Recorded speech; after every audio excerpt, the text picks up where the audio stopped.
Welcome to the 3Haunted podcast, where we bring you all things horror, supernatural, folklore, mythology, and all things that go bump in the night. What's up, everybody? This is your co-host, Ashley Lunar Goddess, Gorilla Girl filmmaker and horror-loving cinephile. I'm just your average podcast-producing badass. I'm John Thomas. Some would say that I go a little too far with my love of all things horror, paranormal, and meta, but I say, talk nerdy to me, and I'm all yours.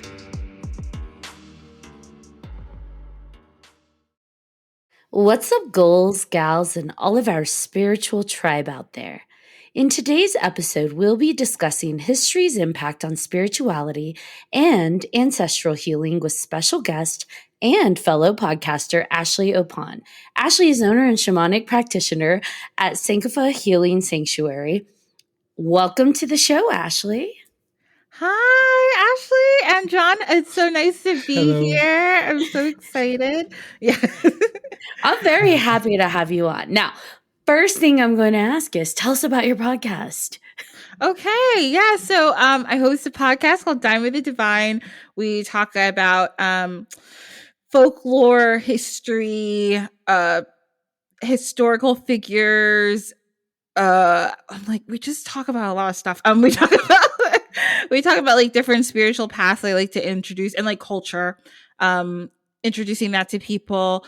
And then we talk about a dish or some food or something food related to always go with the topic. So it's a good time. It's fun. We try our best. Yeah. I mean, I love that you incorporate the food into that because you had me at food. I love to eat. So. Right, exactly. Same. So what's the most like unique pairing you've had so far in terms of like topic with food? Okay, so actually this, and I do my episodes and then half the time I don't know when they'll come out. So it doesn't matter. I'll just bring this up. I don't know if this episode even came out yet. It's fine. But I talked to actually somebody who was my friend, and she is Taino Indian partially, and we talked about how basically the Taino people, in their efforts to get rid of the Spaniards, just like stopped growing food. And then the Spaniards were super mad, and they were like, yeah, so we're just not going to help you. And they just like ran, they just like left them in the lurch. And there's only so many cows the Spanish could bring. And then they were like, oh no, this is so bad. So, yeah, that was pretty interesting. I had never known that had happened. Yeah, it was, I think in the 1500s it happened. So yeah, it was interesting. It was a food strike. Yeah, they literally had a food strike. They just went to like the innermost parts of the island. They were like, we're just going to keep all our food where you guys can't find it. And like, good luck. Yeah. They're like, bye. I'm not gonna lie, I low-key love that. So same. Yeah. That is amazing. Yeah. I was like, bosses. Yeah. I was like yes. I feel like we kind of do that even now, right? Like, if we love you, we want to take care of you. Like, I'm in the Hispanic culture, so like, if we welcome you, we want to feed you nonstop. Yes. Like, hey, we just had like second dinner, and it's like, cool. Well, do you want dessert? And they're like, that's a full ass meal, of course, but that's because we love you. So, but if we don't, then it's just like, I'm kind of hungry. Oh yeah. You should probably go get something to eat. I'm sorry we kept there's a McDonald's down the street. Like, yeah, go ahead. Exactly. And I think that's one thing I love about food too, is because it brings people together. Like, you can't think of like every culture approaches it differently, but like we all have food that brings us towards our culture. We all have cultural foods, and then we all have foods that are family meals and things that bring people together. And a lot of cultures, usually I would say outside, I don't know if Americans are so much like this, but a lot outside the United States, especially, people like that is the way they welcome you into their house, right? With food. Like, you go somewhere and they're like, did you eat? Are you hungry? And sometimes you're like, no, I'm not hungry. They're like, but you must eat. Yeah, like that's how, at least that's how you must. That's how West African people are. We're very much like, oh, you ate? that's fine. Sit down. I'll make you something. Like, I don't care like how you feel. You must eat now. You have come to my house. I must feed you. So Yeah, it's a and good it's time. the first tell sign too, because if it's like, well, I'm not hungry. Oh my gosh, what's wrong? Are you sick? Is everything okay? Right? Yes. Are you It's a upset? very Like, big did something sign. happen? Yes. Yeah. You're like, is every family okay? Everything all right? You're not eating. You're like, I'm full. You're like, They're like, that's not real. I know. Being full is an illusion. It's a Bull. myth. Exactly. That's silly. You're not full. Yeah. That's silly. I know. So then I think that's really amazing. And you talk about folklore and mythology too, right? Yes. I don't remember if I saw it on but do you also talk about cryptids? Oh, we have. Yes. I don't know so much about them. And actually, I'm a very scared person. So, like, I don't like to talk about too many things. And I'm also very superstitious. I'm always like, if I talk about it, it will come. But like, we had an episode with these two awesome people, Sun and Shaw, and they're both Malaysian. And we talked about like Malaysian ghouls and ghosts and like strange cryptozoology stuff. Like, and that was wild because I learned so much about Southeast Asia mythology and some of their ghouls, and they have some really wild ghouls down there. Yeah. That all want to kill men, by the way. So sorry, John. Just be careful. I don't blame them. You know, we deserve it sometimes. Yeah, it was wild.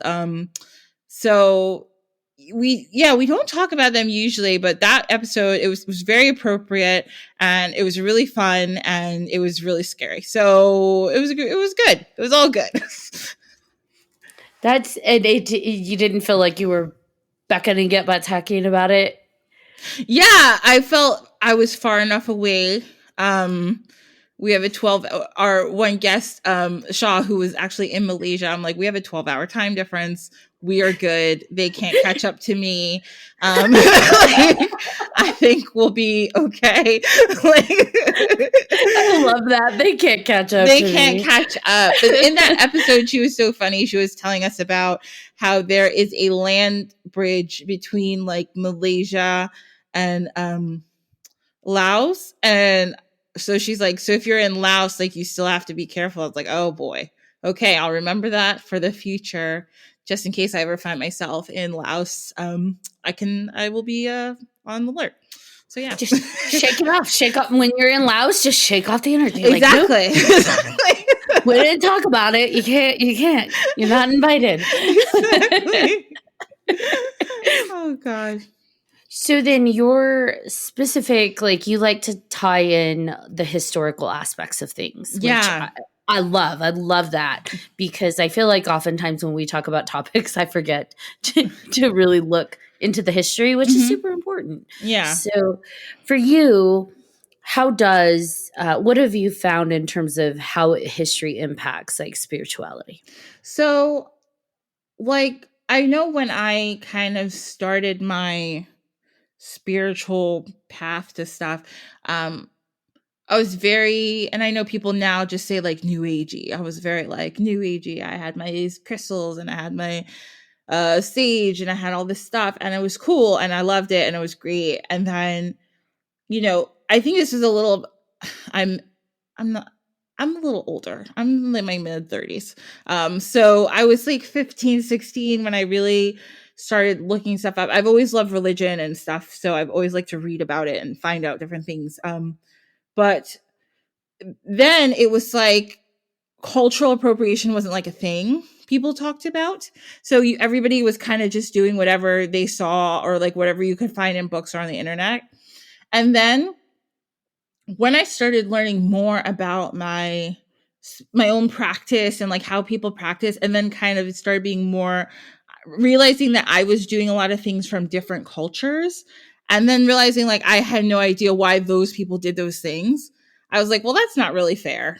Like, you know what I mean? And that's not really very authentic, like of me. If I'm just like, how can I be deeper in my spiritual practice if I have no idea where these spiritual practices come from? And in addition, knowing that, for instance, there's certain things I don't do them, but there's certain practices that were banned by whatever colonial powers in certain places. Oh, these people are not allowed to do this anymore. You're not allowed to do this. That were spiritually important to those people. So it's like when we bring it back up, now it's like if you don't know the history of why it was even taken away and we don't acknowledge that, it's kind of disrespectful to those people, whoever they are, whatever group. So I think it's really important to know the history and to also understand why it is a big deal to those groups. For instance, like using sage, that kind of thing.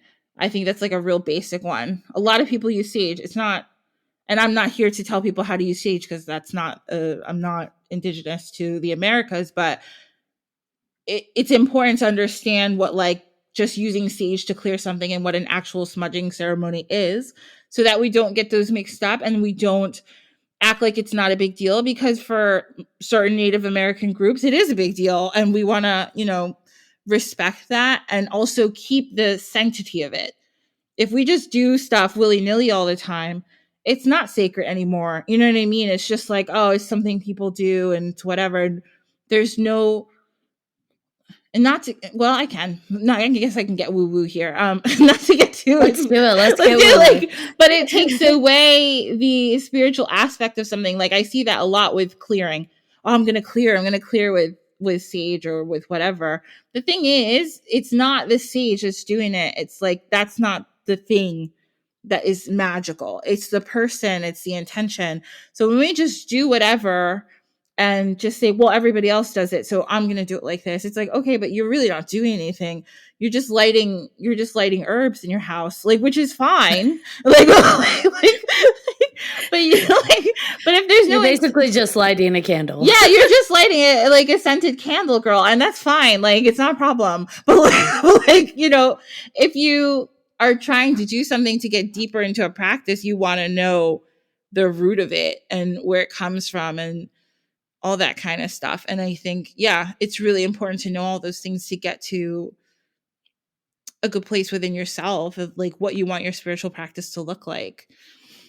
Yeah, that's my long-winded answer to it was a great response. And, I completely agree. We've talked about that in the past, that especially with the new age kind of emergence, is that things are, for lack of a better term, being kind of bastardized, where it's like, you hear it so often, well, go sage your house. And it's like, cool. But without knowing why and how that started and what that actually means, you are essentially just lighting something in your home and waving it around and hoping that it works. Yeah.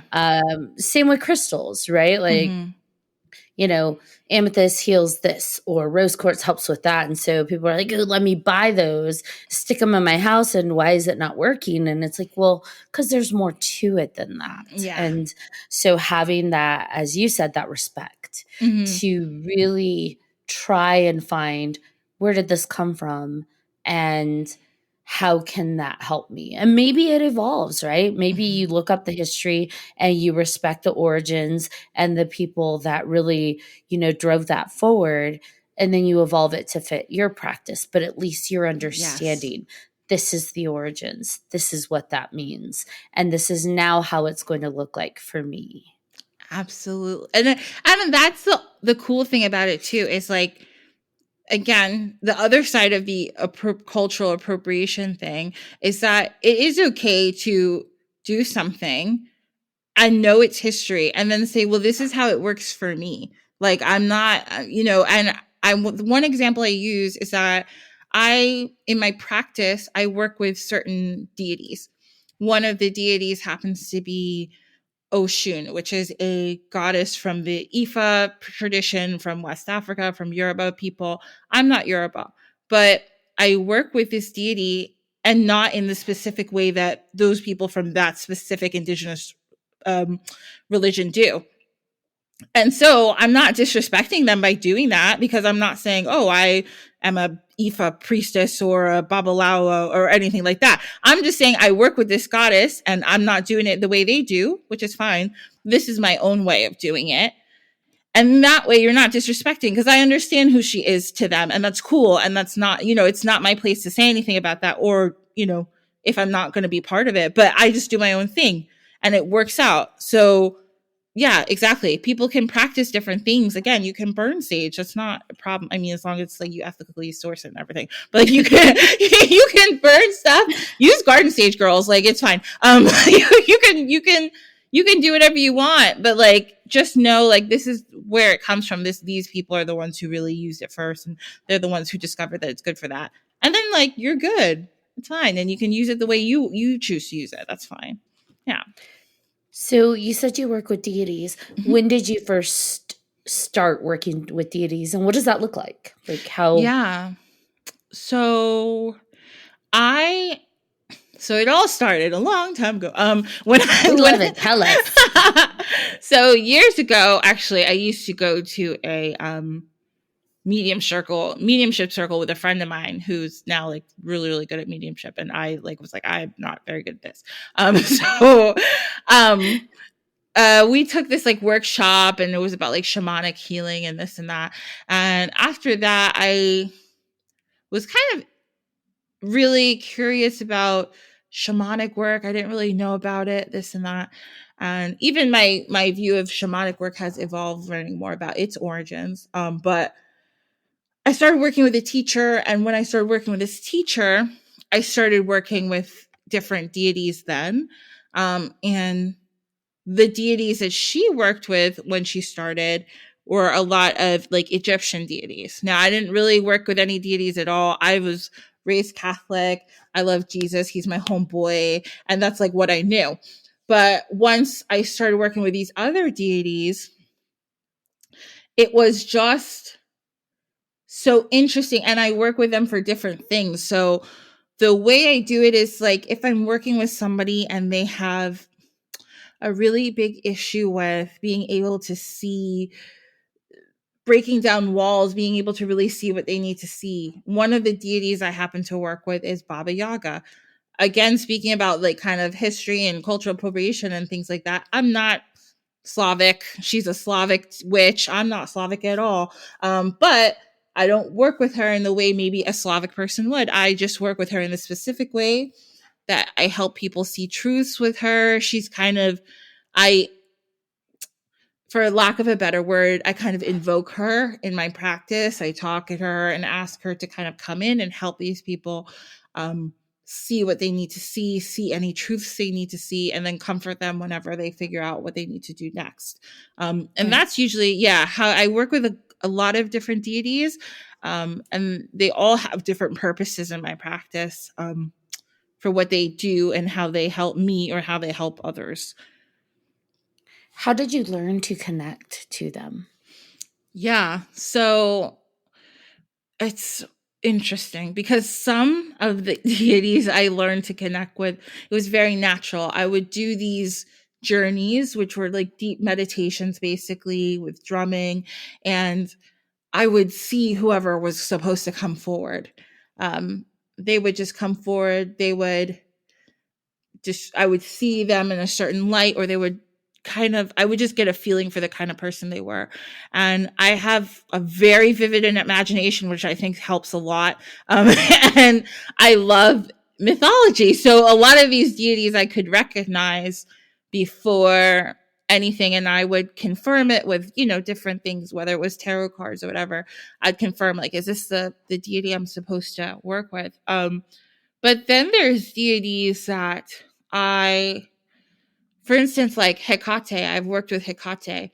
I think, and she, for me, is a deity that comes in to deal with any type of seriously shit energy and bad magic.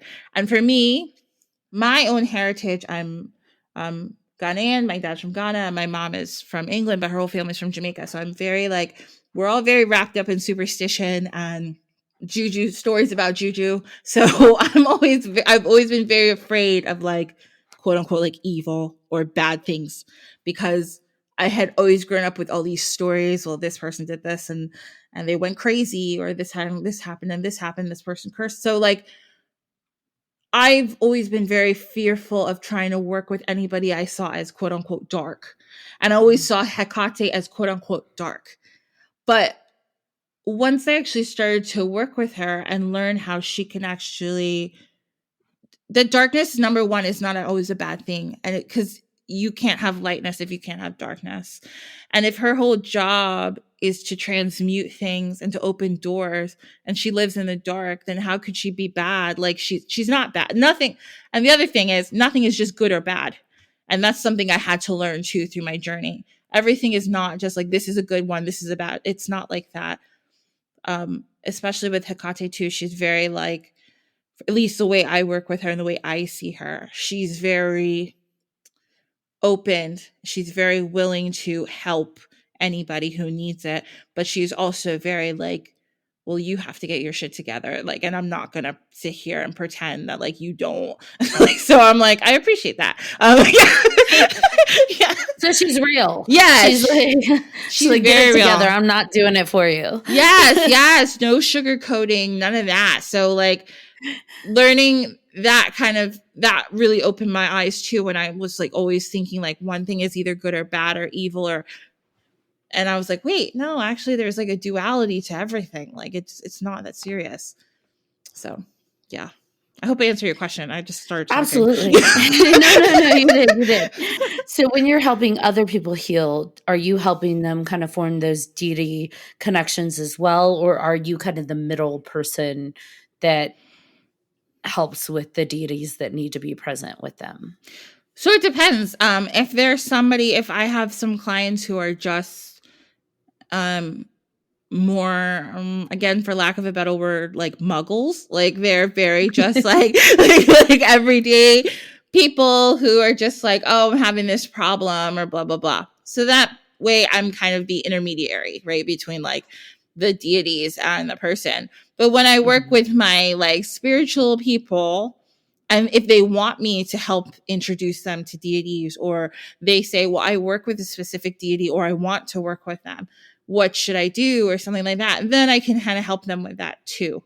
And I see that a lot too with people who say especially Hecate, and I don't know, I think it's TikTok. That's what I've said before. I think it's everybody loves Hecate and everybody wants to work with Hecate. That's like the thing, like, oh, Hecate. And don't get me wrong, she's awesome and I get it. Like, I totally get it.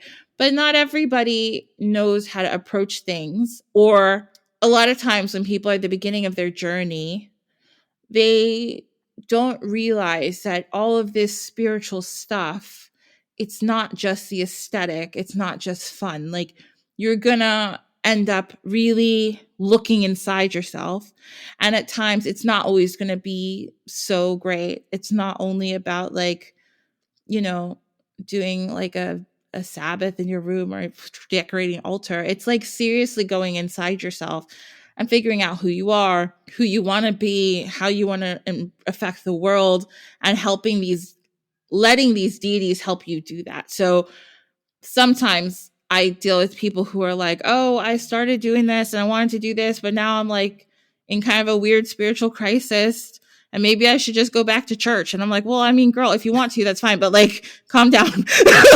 It's gonna be fine. So yeah.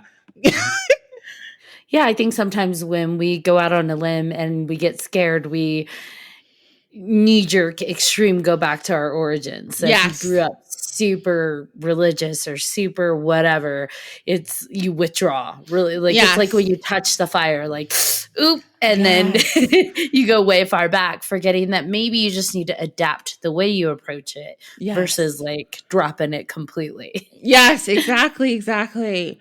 Yeah. That's so awesome. So what kind of, for you, who typically approaches you for help? Like, what kind of shamanic help do you provide? So when it comes to shamanism, I've had a lot of people come with what we call like soul retrieval. So soul retrieval it can happen when somebody goes through basically any type of trauma. So it could be from childhood trauma. It could be from something like an accident or so anything that happened. So what the belief is that the soul fractions into pieces when somebody goes through a trauma. And when you're missing part of your soul, the person will never feel completely whole, or they'll never feel completely right. They may feel like something's missing, or they may feel like, I just feel down sometimes. I don't know why, and I don't know what's going on. Sometimes they may not know that this has happened to them. So my job then is to kind of be the spirit world investigator and go and look for this piece of them. And before you can bring it back or integrate it, you have to help it heal, which can look like a lot of different things, whether it's talking, whether it's lots of conversation. And you have to also get the person ready to accept this part of them back. It's kind of, and I always tell people, like, especially clients, if I have shamanic clients, I always try to make sure, like, look, have you gone to like therapy about this? If they tell me something that's like real serious, like, look, have you gone to therapy about this? Or are you ready to kind of talk about this and confront it? Because I'm not a therapist. I'm never going to claim to be. I'm not here to re-traumatize people. So if you like, because I've had people who come, and if they say, oh, no, I don't want to, I don't like to work with that, because this is a supplemental thing. This is not your primary psychological care. Is not like me, random girl who really likes to talk to different gods and goddesses. Like I am not licensed. So I do have a lot of people who are like, yes, I'm in therapy, but this is something I really want to do. I'm like, awesome. You are my dream. So with soul retrieval, I talk to them about the trauma or anything that's happened to them. We discuss, we go over, and then we integrate. So that can look like, and a lot of time on the outside, so I'm doing all my spiritual work, but on the outside, that's me using drums, me using rattles, me getting them to a place where they are feeling good and being able to integrate this like healed part of them back into their psyche, basically. That's something that I do more often. That's something that people seem to have a big thing with. The things people don't come so much for things like curses, but I have had somebody come had a curse or felt they had a curse, and we worked on that together too. So you said that they have to, there's multiple steps, which makes sense. You go in, you retrieve. Now, where do you have to go to do that? Do you go into a meditative state, and how do you connect to them to be able to find that? That was a big question. No, that's perfect. That's perfect. So yes, I have to go into a meditative state. And usually when I'm working with a client, if I'm drumming or I'm rattling, we're both there. Like they're wherever they are, but I go into my meditative state, which helps me look in. And so in the Western version of shamanism, there's 3 worlds. In the Eastern, in the original form too, but this is the not original one.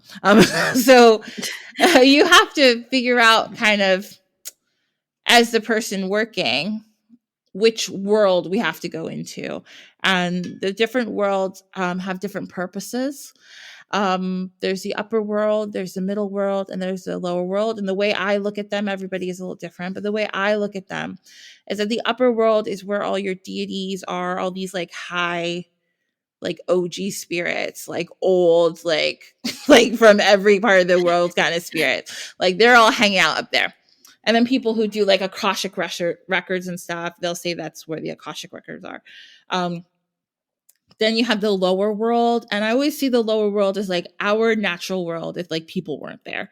So you got animals, you got people's power animals, so the animals that maybe represent their spirit, and all sorts of other little kind of smaller beings are down there.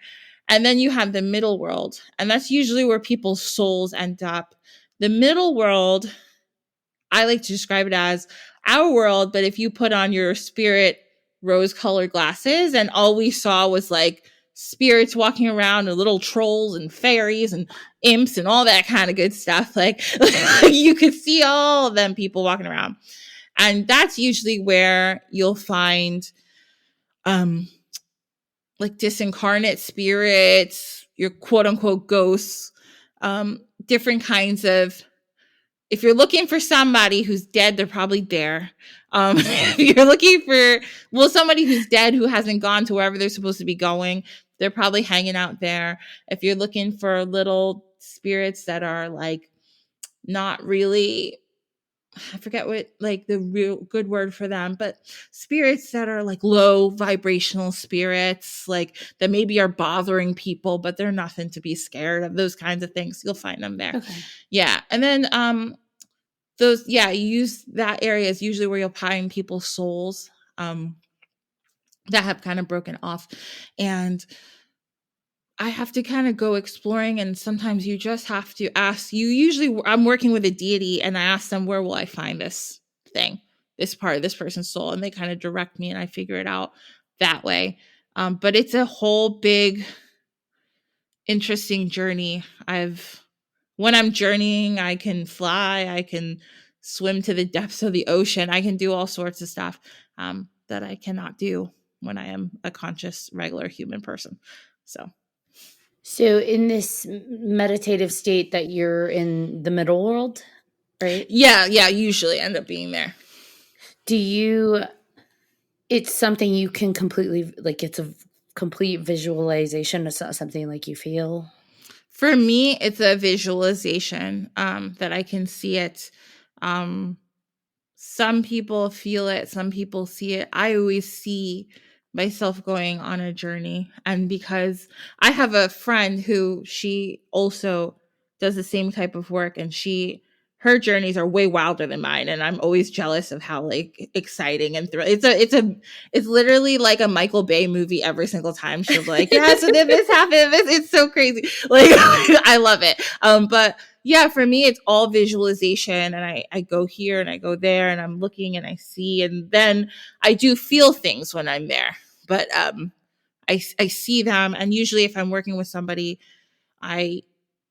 when we both come out of it, I write it down immediately, because you'll forget quick. But I write it down immediately so I can tell them and share with them everything, and then I go from there. Do you think that her journey is different or more, adventurous because she's in there for a different purpose? I think everybody just feels things differently. I know that, like, for instance, it's just like some people who like read tarot cards. Some people read tarot cards and they'll tell you, and it doesn't mean they're bad readers. Everybody's like, if you're talking about people everybody's the same level. Some people will read it like a story. Some people will read it, every individual card means something different, and this is how it connects to this.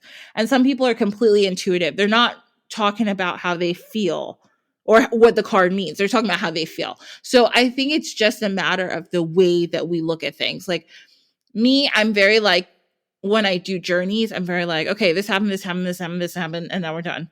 She's very into every single thing, and like, this happened and this is how I felt when it happened. And I think because she's so connected to like her deities when she works, I think they show her things differently. Yeah. How did you learn to go into that world to soul retrieve? Like, is this something you trained, or like, because it's not something I feel like you could just like, we're going to school to learn this, guys, open your book. That's you're taking yourself to a completely different place. So yeah, how did that journey come about? Ooh, so a few years ago when I first started, I started having real weird dreams, and my grandma, who I never met, she died way, way before I was born. She's always been kind of my primary guide. And I didn't really know that. I just knew that she came to me, and she's come to my cousin, and I just always feel her around me when I'm going through it. So at this point, I was having dreams about her, and she was telling me to like look this thing up. And I was like, okay. So I started looking up like what shaman is. I never knew what it was at this point. I think I was in my like early mid-20s. And I looked it up and I was like, wow, this is really cool. And I started contacting people who taught about it.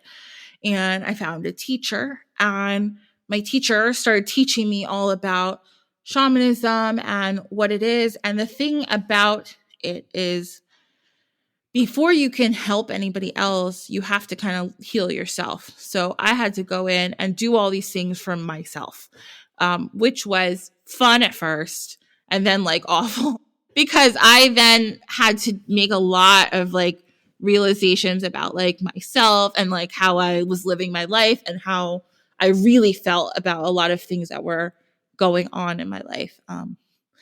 Which really sucked. But then once I fixed it, once things got better, I was like, okay, wow, like I could spiritually like heal myself, and I would love to help more people. And that was like the next part of our journey, was learning how to help other people do the same thing. So she would teach me how to drum, how to focus, what to focus on, to help me get to this level. And yeah, that's how I learned how to do it. It's hard.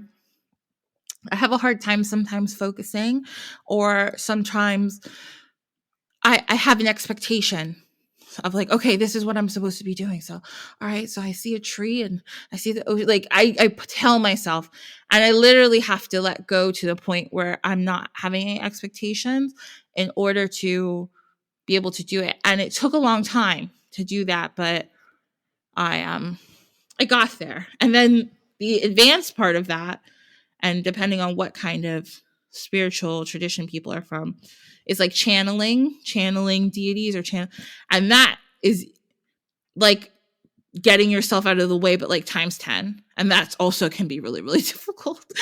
Have you reached to that step? Yes, I do. I have channeled, and it is actually wild. I always say it's kind of like a gas tank almost. When you do it, you have to bring yourself to the level where there's like 1% of you left in your brain. You have to completely let go, which is so scary. I'm a little bit of a control freak, so I'm the first time I did it. I was in a space and I was in a circle where I was completely safe. I was with people who I knew would never let anything bad happen to me. And I wasn't on. You don't have to do it on any psychedelics or anything. I wasn't. I know some people who do, which is fine, but I wasn't on any. And we drummed and like got ourselves to this place where I had to let go so much. And I think I was so scared. And I didn't realize I just started like screaming like bloody murder. Like, that was the first thing I was doing, was just like, ah! Like I was screaming. And then when I was able to like let go of that, like stop screaming, I was dancing, like, and I knew it wasn't me. I was just like dancing and I was just going crazy. Like it was nuts. Like, and then until this like spirit kind of let go of me, and then I kind of was exhausted. Like, but that's the important part of like kind of trying to keep like 1%. That way you kind of feel safe. You know that like you can get out of it. Like if I need to get out of it, I can get out of it. But it was an experience. It was cool. It's cool. I've done it a couple times and it's always been pretty wild, but it's awesome.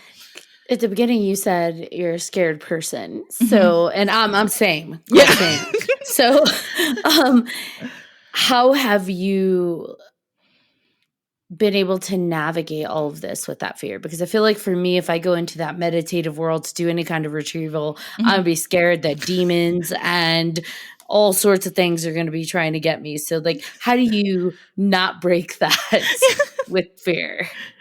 Yeah, that's definitely come with time, because it's come with learning more about myself and the protection I have around me. And like, I am a lazy spiritual person. I don't do like, I like some people like, before I do my spiritual work, I do like a 20-minute cleansing. Like, I don't do that. I get some like, I like copal. Sometimes I'll just get some copal. I'll smudge my body. I'll smudge whatever. No, not smudge. I shouldn't say that. I will like clear myself with whatever. Then I'm like, I think I'm good. Like, during it, I'm like visualizing myself being clear. I'm like, I'm good. Okay, cool. And,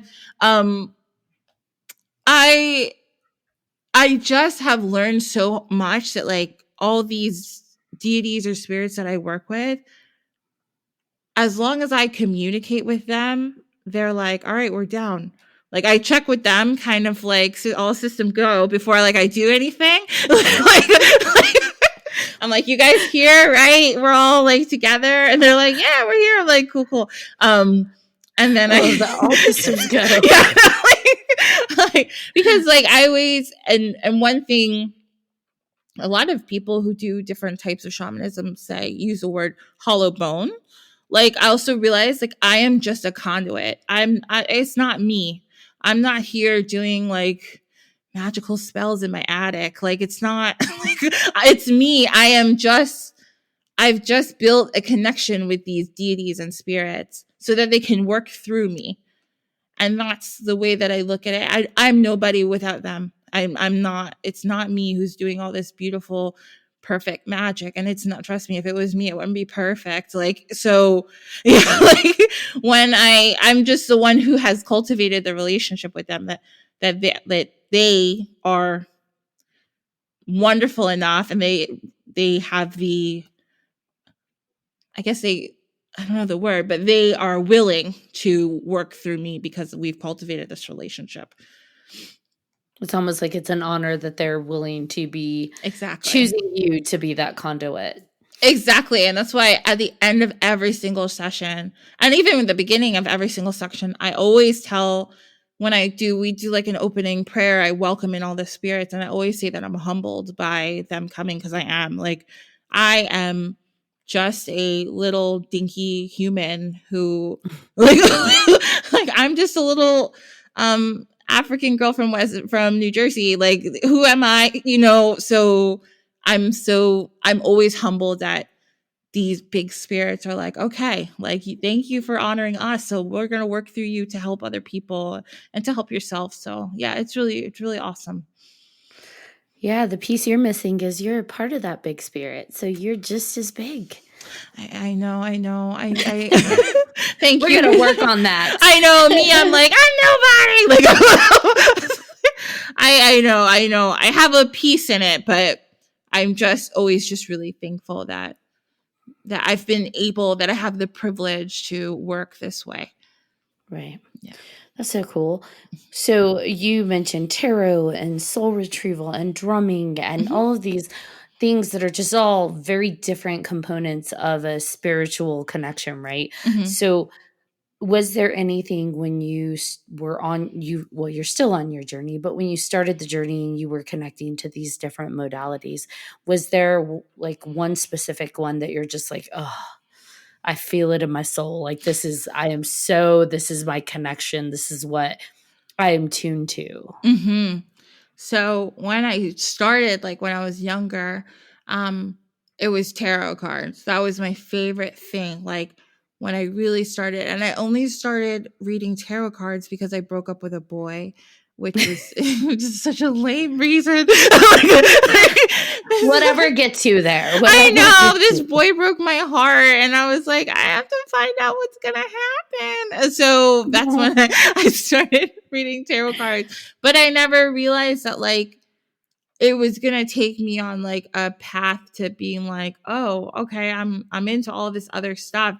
And through tarot is how I connected with other people in the kind of the spiritual space and how I was able to learn other things.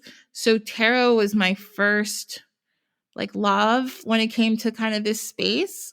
And also, so I like I said before, I grew up like Catholic, and I was always told that like these things are bad, right? Like this is bad, bad, bad. This is a terrible idea. And it really tortured me like for a while with tarot, because I really enjoyed it. I love learning. I like learning, looking at the different pictures and seeing how people interpret them. But I really thought for a while I was nervous because people are like, yikes, girl, what are you going to do? You're going to go to hell and then you're going to feel bad about it. And I was like, oh no. You're going to go to hell and then you're going to feel yeah, bad. yeah. Like, you're going to feel mighty dumb when you end up next to Satan. And I'm like, oh my God. So for a while I was actually really scared. But then I realized like this is just a tool. This is literally just paper. And it's just paper where different artists make pretty pictures and I get to look at them.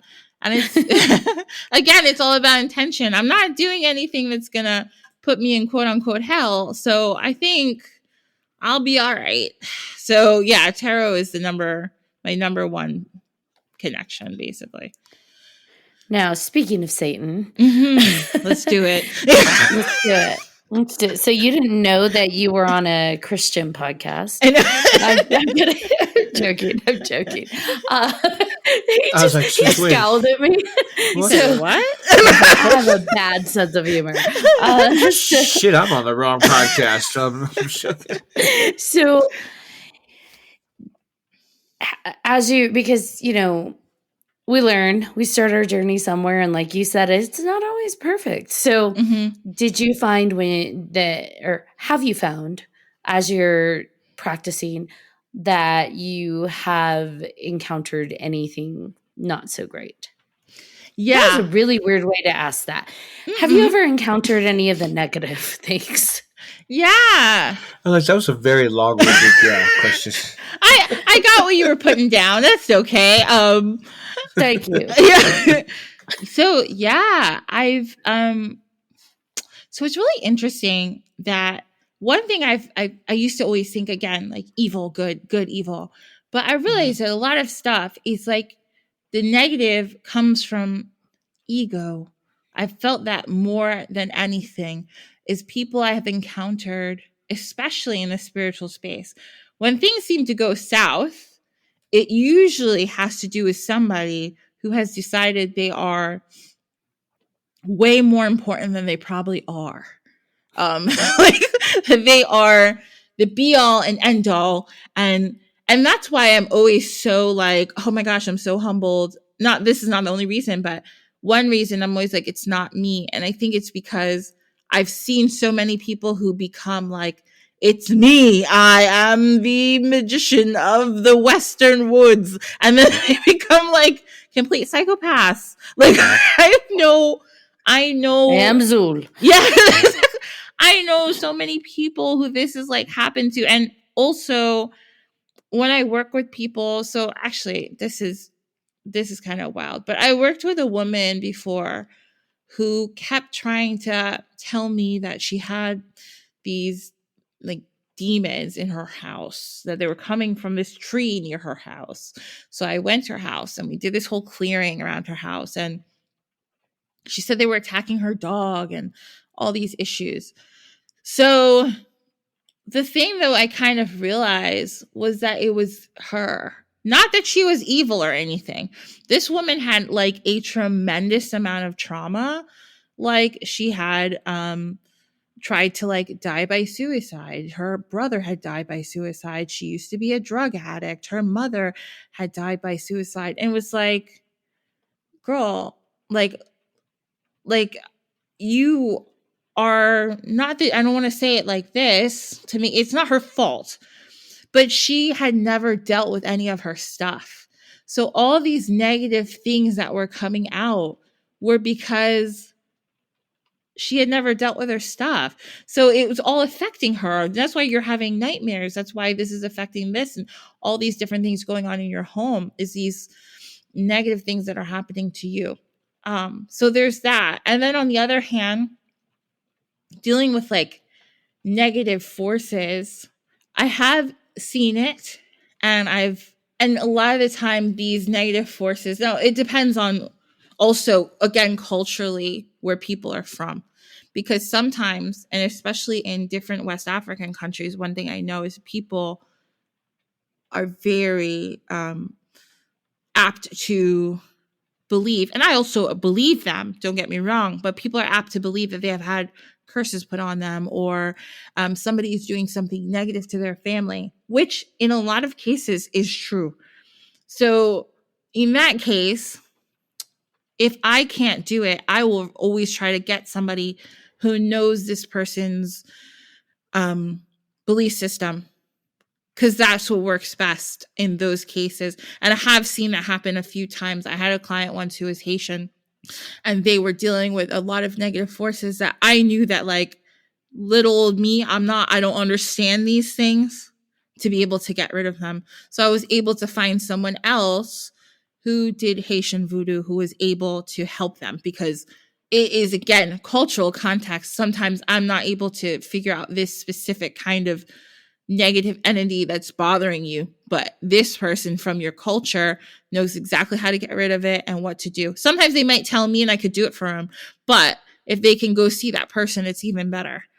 You know, there may be specific prayers in a language that I don't speak, and it may be a lot easier for them to deal with it that way. Interesting. I've never thought of it that way, but that makes sense. Yeah. The woman that you talked about that, the tree was demonic. That sounds weird. So the woman that seemed to be manifesting those occurrences because she hadn't dealt with her stuff. I mean, even if we step back and take like the supernatural paranormal out of it,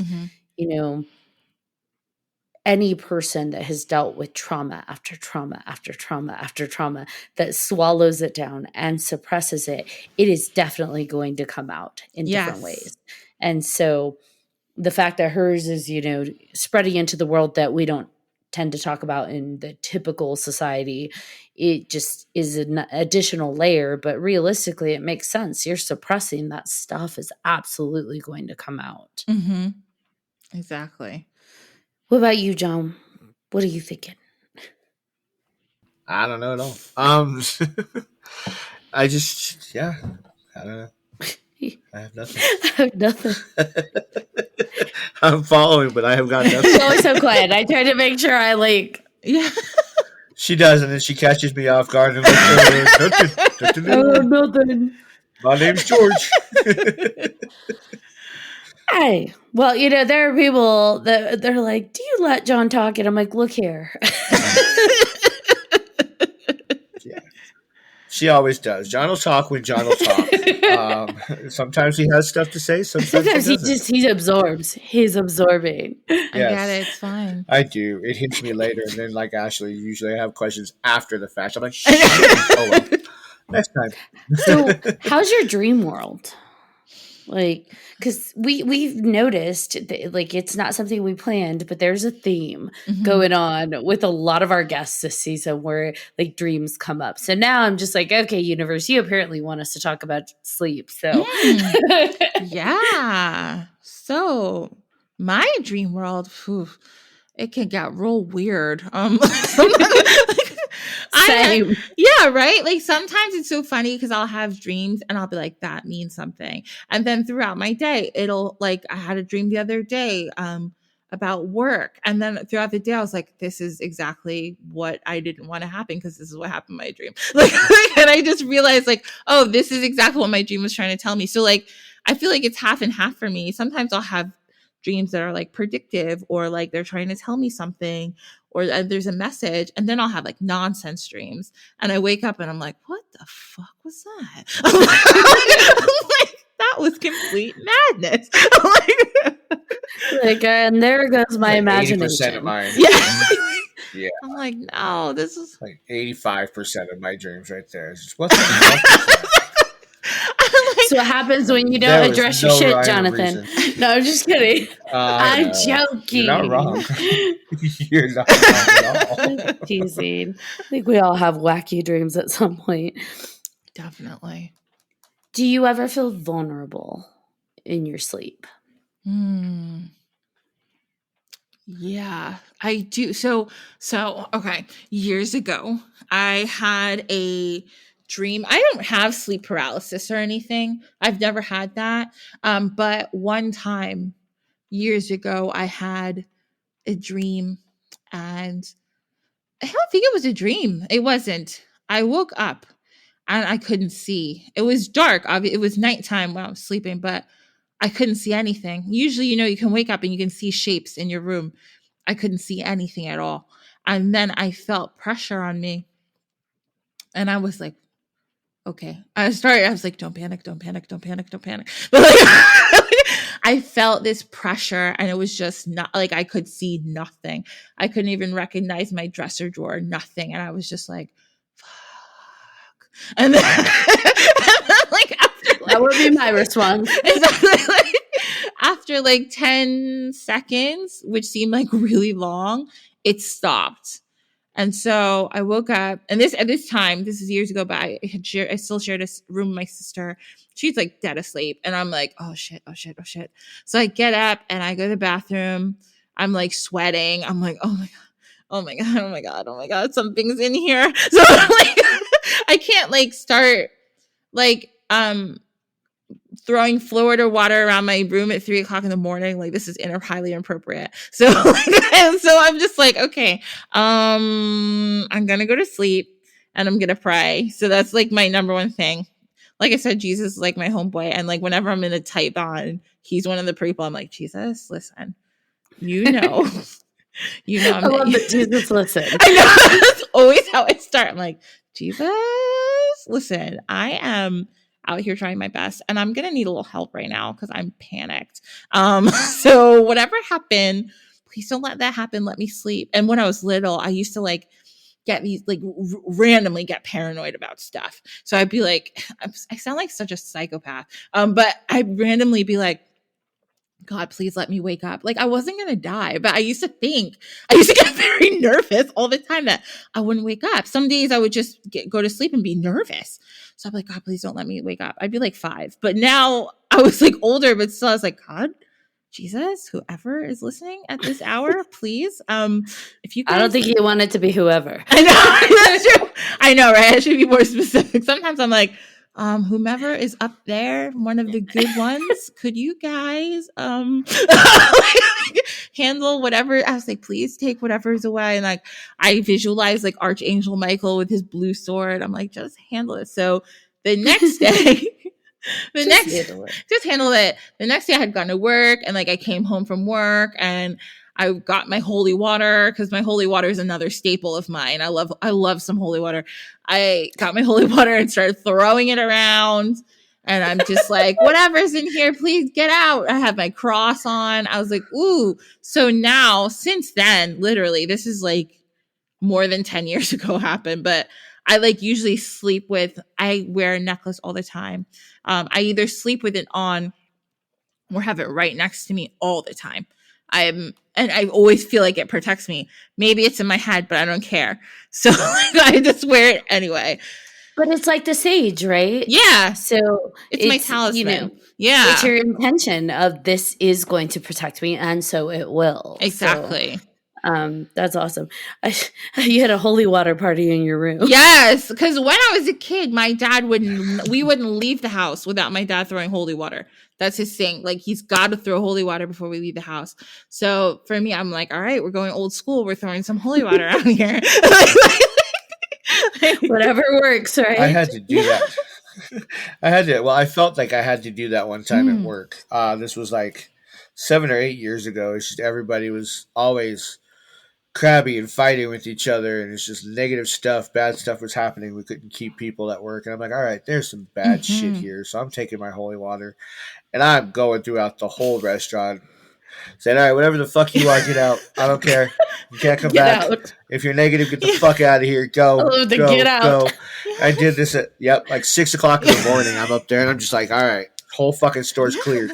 And then like literally after that, everything was fine. Like, we kept people. It was just the whole vibe in the restaurant just changed. It was so funny, but it was just like, all right, it worked. So I think I need to do that again, actually, because we're getting to that point again. And I'm like, no, fuck this. So where do you source your holy water from?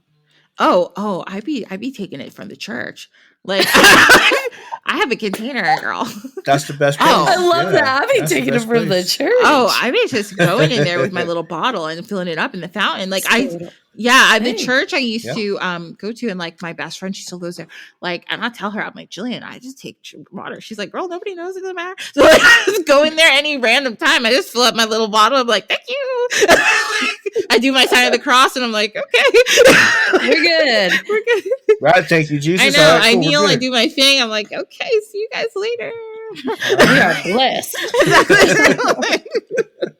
I was just curious because people do talk about holy water, and some people take it on in like paranormal investigations and stuff like that. Yeah. So I'm just like, where do you just I've walk never into done a that. church and get it like Lost Oh Boy yeah, style? they Like, can't charge what are we you. doing? Or you can even get like a priest or somebody to bless your water. Like you can just get a thing of water at home and have somebody bless it. Yeah. You're And good to go. I remember, this is my fun fact that I always tell people that I didn't know. But maybe everyone else knows this and they're just not telling me, trying to be nice. But the water in like Catholic churches all has to go into the ground, not into like a sewer system because of the holy water, because it's not allowed to like mix with like the sewer. So Oh. yeah, so I feel real special when I go in there. I'm like, oh. Super special. I don't. I wonder, like, could you get a filter blessed so that you put it in your water system and it's just That would be automatically I bet you blessed? could. I totally bet you could. Yeah, I know. Yes. Totally bet you could. And I wonder how long, like, the Brita filters, they're like 45 uses. Like, how many do we get out of it before we need to re-bless it? I know. And I have Right. I have friends who, there's a huge botanica in the Bronx. And I've Mhm. only been there once. But some people are like, I bought some holy water there one time, and that was fine. But then I was like, why am I buying holy water all the way in the Bronx, first of all? And like, why am I buying holy water in the store? It's free. You have to work for it. Yeah, but I'm like, if you don't want to go into the church, if you're like, you don't know where you have one, you can go into a botanica anywhere and you can get it. Yeah. That's interesting. That's cool. Mhm. So, It kind of reminds me, real quick, No, sorry, you're good. of our old vampire episode when we were talking about getting like squirt guns and stuff Just with filling holy them water with to holy kill the water. Oh my vampires gosh. with I'm telling you, water balloons full of it's holy like a water. catch-all. It's just good for everything. I know. Good for Right? everything. Good for everything, like Yes. rosemary. But I wonder if it's like the sage, where you have to believe that the holy water will be effective. Oh yeah, I For think sure. everything is the belief, right? Like nothing works unless you believe it works. For instance, I grow sage sometimes in the spring. It's just regular kitchen sage. I don't use white sage, but it works because I said it does. Like, you know what I mean? Like I said today this is gonna work. With that said, I know, good Lord, I'm going to say this and the Catholic Church is going to have me taken out. But with that said, It's nice knowing you, if Ash. that is, it's what we believe is what carries it. Can we believe that we are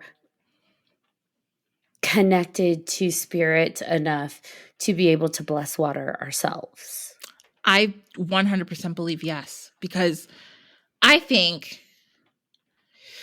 so. Everybody, at least in my belief, and I think a lot of people believe this, everybody has some source of divinity in them, right? Like there's a little piece of God in all of us. And actually the first Gnostic Christians, they believed that too. They believed like, oh, well, God is within all of us and we have to pray and do all these really good things to get it out. They had some good ideas. Some of them were weird, but like some of them were good.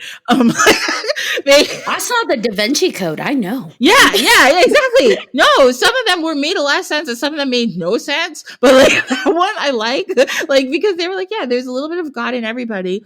We just have to do all this like stuff, like, and really learn a lot and like be good people to get it out. So I think when you think like that, like, yeah, you can do whatever you want. Like you can be whoever you want. Again, that's where it comes, that like balance with ego, because that's how some people, I feel like people know that and people use it for really wonderful purposes and to help people. And then some people do that and they're like, I'm going to start a cult. Like, so it just depends. like, it depends on the person. it. There's so many wonderful people out here doing good things, and knowing that, like, even if they look at it from a secular point of view, not even just that like God's within me, but like I am a part of this big system of people, and my life should be helping other people, because helping other people also helps me, and it helps my family, and it helps my community when I do good for other people. If you want to be completely secular about it, it can look like that. But then on the spiritual side, to say, well, if we all have a little good piece of God, God's, whomever in us, then aren't we all equal and deserving of like good things to happen to us? So if I help my brother, sister, whoever, if I help them, I'm helping myself, and I'm helping that little piece of God in them too, because we're all part of this same big weird system. No, I mean, it makes complete sense to me. Mm-hmm. And on tomorrow's podcast, how Ashley started a cult. I know. And I also, okay, I'm going to get off my high horse in a second, but I believe that every religion and every spiritual path has a little bit of truth. Even if that's not mine, I believe that there's a little bit of truth in it. And all of these characters, whether it's Buddha, Jesus, the Prophet Muhammad, they all, I think, knew that. And they were all like, look, I'm literally here to try to make us all come together. Then people got involved. And they were like, rules. But like, they were like, no, like, we just want to like make everybody feel good and like have a good life. So it gets weird. Ego got involved. Yes. And not theirs. Yeah. People's. Yeah. They were just like, here's the message. And then everyone's like, this is how we want to oppress others. And everyone's like, wait, what? Look, Hogan, I'm trying to help you. Exactly. Help me help you. Exactly. But it feels like more and more people are feeling that truth inside of themselves trying to come out. Mm-hmm. They feel there's something more. They feel that connection of what each person was trying to say. Yeah. And I think there will always be ego, right? We're humans in this experience. There will always be ego, but I think more and more people are going to at least start to understand how to reconnect and maybe be more open. Yeah, 100%. I hope. Yeah, I mean, let's pray about it, because honestly, it's getting wild out here, and I can't handle it anymore. It is getting wild. Yeah. But more and more people are having conversations like this, and it's becoming more normalized, and I think that's key. Yeah, absolutely. Holy cow. I feel like time has just been like zipping by. I know. So is there anything else that you'd like to talk about, like on what you do or your journey, or you just feel compelled to say? Like, let's all try to get along. This is the most basic message ever. Like, let's all just be nice to each other, because everyone's going through it, fam. So yeah, that's my big grand message. Everyone's trying to go through it. Yeah, I know. I'd be the one person that you get that like soul retrieval. I'd keep coming back to the same soul part. You'd be like, Ashley, you have to accept it. Accept it back. We're not going to bring this back a fifth time.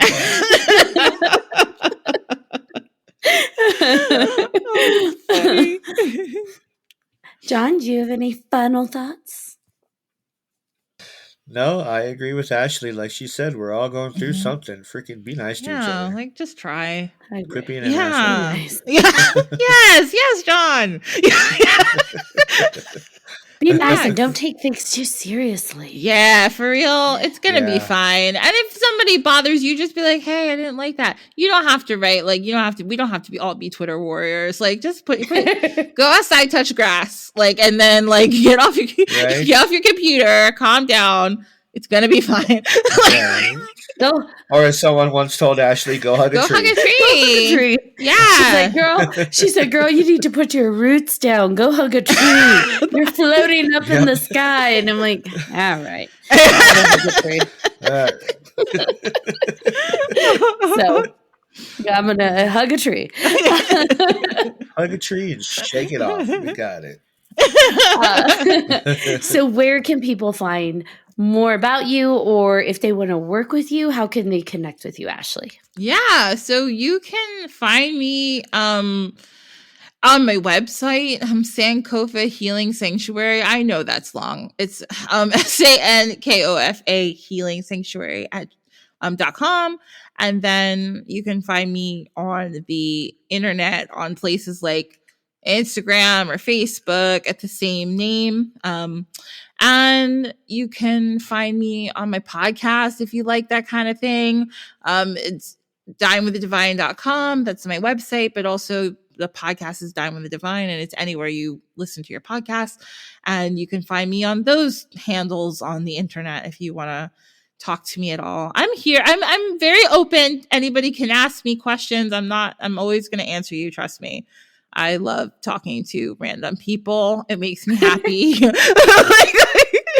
I like it. I do my best. If I don't know the answer to your question, I'll find it. That's amazing. I mean, I feel like every podcaster who has guests has to love talking to random people to make it work. It's like literally part of my job in life is to just talk to random people. It's what you do. Exactly. Actually, I have one question before we go, because it just hit me. In your soul retrieval process, has there ever been instances where you've found something that you didn't want to take back, like that was hard? Yeah. For me personally, I found things that I'm like, no, that's not right. And I'll swear it's not right up and down. And it's just because in that case, I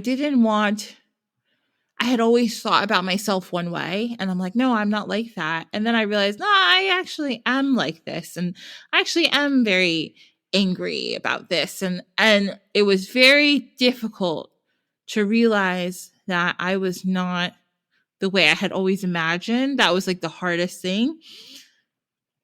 And I really struggled with like accepting that I was very angry and I was very mad, because I usually was like, oh no, I'm not fine. Like, I'm totally fine. Like, to find out that I was not fine was jarring. So then, so once I love that it was jarring. It was jarring. But once I was able, and it took a long time, like months, for me to really sit with myself and be like, okay, so what if I am like this? And also to realize that I had to, it's really funny. Sometimes you're angry or you have an emotion that maybe is quote unquote negative, but you don't, and you were like, I don't want to be angry. But then I realized, what am I going to be like when I'm not this angry? This is actually frightening. I don't know who I am without being like this. I'm used to always being like this. So that was the second part of me having to be like, holy shit, I'm just going to be a person in the world who's not pissed about this all the time. This is not going to drive me anymore. How am I going to live? Oh my God. And then I was fine. Like, but it took a lot of me realizing that like, I don't have to carry around this anger. And actually I was causing some of my own problems by continuing to carry it around.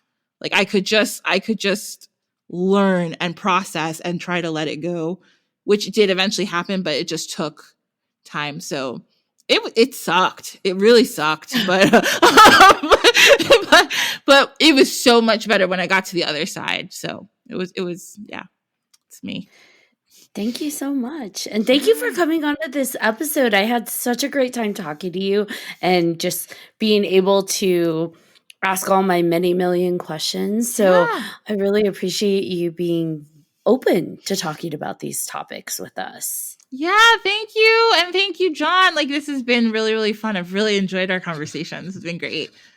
Same. Yes. Thank you. Your energy and your personality is just like, oh, I love thank it. you. It's fantastic. Oh my gosh, you guys are great. I love it. This has been a really great experience. All right, John Thomas, you want to bring us home? I do. All right. Thank you again, Ashley, for coming on again. Absolutely wonderful to have you on. And thank you for listening to this episode of 3Haunted Podcast with your host. I'm John Thomas. I am Ashley Lunar Goddess. And if you have any questions, comments, or episode suggestions, please feel free to email us at 3hauntedpodcast@gmail.com. And if you haven't done so already, again, you're slacking. We don't like slackers. Please like and follow all of our social media. You don't want to miss amazing guests like Ashley. Until next time.